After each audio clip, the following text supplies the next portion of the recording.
Hey guys, welcome back to our channel. In this tech tutorial, we're going to teach you step by step how you can invite your coworkers and friends to your team workspace on monday.com to work with them on your projects and tasks and to-do lists together. So let us get started. Head over to monday.com, log into your account, and here in the left panel, select your workspace. Click into it with your left mouse, and after that, click again into its main name here. After that, you will be redirected to your workspace overview. So here you may click onto members in the top right corner.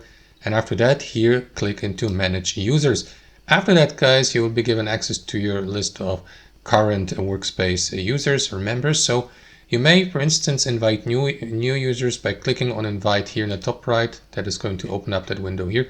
So simply enter the recipient's email address here and decide, for example, whether you'd like to give the given user admin rights or member rights, or only invite as a viewer.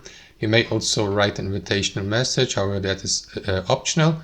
And that's basically it, guys. Once you're ready, simply click on invite here to send the invitation via email, so that the given user may be invited via email and either accept or decline the invitation. And that's basically it. That's how it works in practice. Hope you enjoyed this video, got some value from it, and we'll see you next time on our channel.